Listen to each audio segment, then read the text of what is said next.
ଗୋରି କାଉ ଓ ରାନୁ କାଉ ଦୁଇ ଜଣ ବସି କଥା ହେଉଥିଲେ। ସେ ଗଛ ତଳେ ଗୋଟେ ଚଢ଼େଇ ଛୁଆ ବସି ଚକୋଲେଟ ଖାଉଥିଲା। ତାକୁ ଗୋରି କାଉ ଦେଖି ରାନୁକୁ କହିଲା, ଆଲୋ ରାନୁ, ସେ ଚଢ଼େଇ ଛୁଆ କ'ଣ ଖାଉଛି କିଲୋ? ଗୋରି, ସେ ଚଢ଼େଇ ଛୁଆ ପା ଚକୋଲେଟ ଖାଉଛି। ସେ ଚକୋଲେଟ ପୁରା ବହୁତ ଟେଷ୍ଟି। ହଁ, ଏମିତି କି? ତାହେଲେ ମୁଁ ଯାଇ ଦେଖେ। ଗୋରି କାଉ ସେ ଚଢ଼େଇ ଛୁଆ ପାଖକୁ ଗଲା ଆଉ ସେ ଚକୋଲେଟ ତାଠାରୁ ଛଡ଼େଇ ଆଣି ଆସିଲା ଆଉ ସେ ଚକୋଲେଟକୁ ସବୁ ଖାଇଦେଲା। ରାନୁ, ସତରେ ଚକୋଲେଟ ପୁରା ଟେଷ୍ଟି। ଗୋରି, ସତରେ ତୁ ତ ଅଭ୍ୟାସ ଜମା ବି ଛାଡ଼ିଲୁନି। ଅନ୍ୟର ଖାଦ୍ୟ ଚୋରି କରି ଆଣିବା ତୋର ଗୁଣ କେବେ ବି ଗଲାନି, ଜାଣିଲୁ? ଏ ରାନୁ, ତୁ ଆଉ ବେଶୀ ଭାଷଣ ଦେନା ମ। ଚାଲେ ଆମେ ଯିବା କିଛି କାଠ ସଂଗ୍ରହ କରି ଆଣିବା। ଶୀତ ଦିନ ତ ଆସିଗଲାଣି, ଆମର ତ ଘର ନାହିଁ। ଆଉ ଏ ବର୍ଷ ତ ବହୁତ ଜୋରରେ ଶୀତ ପଡ଼ିବ। ହଉ ହଉ, ଚାଲ ଯିବା। ଗୋରି ଆଉ ରାନୁ ଗୋଟେ ଗଛ ମୂଳରେ ଯାଇ ବସିଲେ। ଏଇଠି ରାନୁ, ମୁଁ ଆଉ କାଠ ଖୋଜିବାକୁ ଯାଇପାରିବିନି। ସେ ଘର ତୋଳା ହଉ କି ନ ହଉ। ଦେଖେ ଗୋରି, ଆମ ପାଖରେ ତ ଘର ନାହିଁ। ଆଉ ଶୀତ ପଡ଼ିଲା ଆମେ କେମିତି ରହିବା କହିଲୁ? ଚାଲେ ଆମେ ଆଉ ଟିକେ ପରିଶ୍ରମ କରି ଖୋଜିବା। ଗୋରି ଆଉ ରାନୁ କଥା ସେ ଗଛ ଶୁଣୁଥାଏ। ରାନୁ, ଗୋରି, ମୁଁ ତୁମମାନଙ୍କ କଥା ଶୁଣିଲି। ମୁଁ ତୁମମାନଙ୍କୁ ଗୋଟେ ସାହାଯ୍ୟ କରିପାରିବି। ତୁମେମାନେ ଏ ଦୁଇଟା ମଞ୍ଜି ନିଅ। ସେ ମଞ୍ଜିକୁ ତୁମେ ଯେଉଁ ଘର କରିବା ପାଇଁ କହିବ, ସେ ତୁମ ପାଇଁ ସେଇ ଘର କରିଦେବ। ଗୋରି ଓ ରାନୁ ସେ ମଞ୍ଜି ନେଇ ନିଜ ନିଜ ଘରକୁ ଗଲେ। ବୁଝିଲ ରାମୁ, ଏ ମଞ୍ଜି ଆମକୁ ଗୋଟେ କୁହୁକ ଗଛ ଦେଇଛି। ଆଉ ହଁ, ସେ ଗଛ କହୁଥିଲା କି ଏ ମଞ୍ଜିକୁ ମୁଁ ଯେଉଁ ଘର କହିବାକୁ କହିବି ସେଇ ଘର ହୋଇଯିବ ବୋଲି। ଆଲୋ, ତୁ କ'ଣ ମତେ ପାଗଳ ଭାବିଲୁ? ଏ ମଞ୍ଜି ପୁଣି ଘର ଦେବ? ହେ, ତୁମେ କ'ଣ ମୋ କଥାକୁ ମିଛ ବୋଲି ଭାବୁଛ ଯେ? ମୁଁ ପରା ସତ କହୁଛି ରାମୁ। ହଉ ହଉ, ଦେଖିବା। ଗୋରି, ତୁ ଆଉ ରାଗ ନା ମ।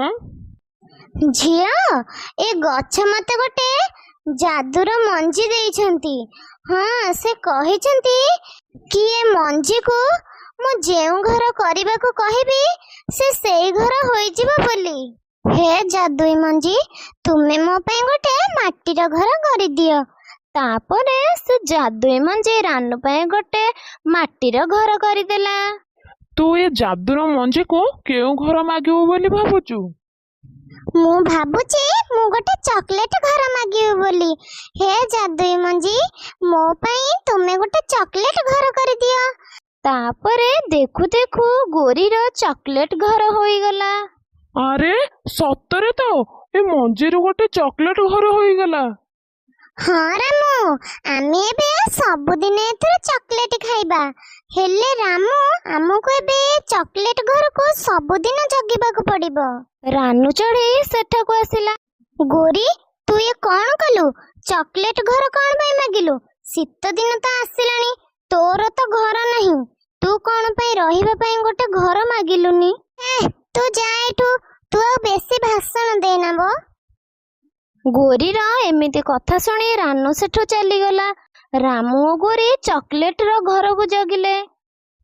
ଏମିତି ରାତି ହେଲା। ସେମାନେ ରାମୁ ଓ ଗୋରି ଚକୋଲେଟର ଘରକୁ ଜଗିଲେ। ଗୋରି, ମତେ ବହୁତ ଜୋରରେ ନିଦ ଲାଗିଲାଣି। ତୁ ଏବେ ଜଗିଥା। ମୁଁ ଯାଉଛି ଟିକେ ଶୋଇକି ଆସିବି।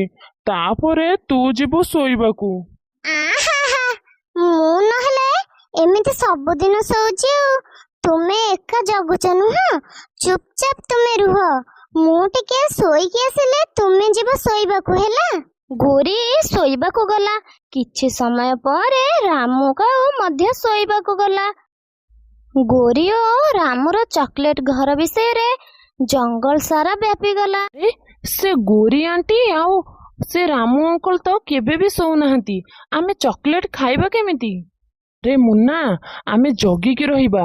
ସେ ଯେତେବେଳେ ସେମାନେ ତାଙ୍କ ବସାକୁ ଯିବେ, ସେତେବେଳେ ଆମେ ଯାଇ ଚକୋଲେଟକୁ ଖାଇଦବା। ଆଉ ସେମାନେ ଏମିତି କଥାବାର୍ତ୍ତା ହେଉଥିଲେ। ଏପଟେ ସେ ଜଙ୍ଗଲର ସବୁ ଚଢ଼େଇମାନେ ଆସି ଗୋରି କାଉର ସେ ଚକୋଲେଟ ସବୁ ଖାଇଦେଲେ। ରାମୁ, ତୁମେ କଣ ଏଠି ଶୋଇଛ? ମୁଁ ପରା ତୁମକୁ କହିଥିଲି ଚକଲେଟ ଘର ଜଗିବା ପାଇଁ। ଚାଲ ଜଲ୍ଦି ଯିବା ରାମୁ, ନହେଲେ ଆମର ସେ ଚକଲେଟ ଘର ସିଆଡେ କଣ ହବଣି ଯେ। ସେ ଦୁଇ ଜଣ ଗଲା ବେଳକୁ ଦେଖିଲେ ସେଠି ଚକଲେଟର ଘର ନାହିଁ। ଦେଖ ରାମୁ, ଆମ ଚକଲେଟ ଘର ଆଉ ନାହିଁ। ସେ ଚଢେଇ ମାନେ ଆମର ସବୁ ଚକଲେଟ ଖାଇ ଦେଇଛନ୍ତି। ଏସବୁ ତୁମ ପାଇଁ ହୋଇଛି। ମୋ ଚକଲେଟ ଘର, ମୋ ଚକଲେଟ ଘର, ତତେ ଛାଡି ମୁଁ କେମିତି ରହିବି? କୁଆଡେ ଗଲା ମୋ ଚକଲେଟ ଘର? କିଏ ଖାଇଦେଲା? ଏମିତି ସେ ଦୁଇ ଜଣ ଝଗଡା କରିଲେ। ଶୀତ ଦିନ ମଧ୍ୟ ଆସି ଯାଇଥିଲା। ଗୋରି ଓ ରାମୁ ତାଙ୍କ ଭୁଲ ଯୋଗୁଁ ଶୀତ ଦିନେ ବହୁତ ହଇରାଣ ହେଲେ।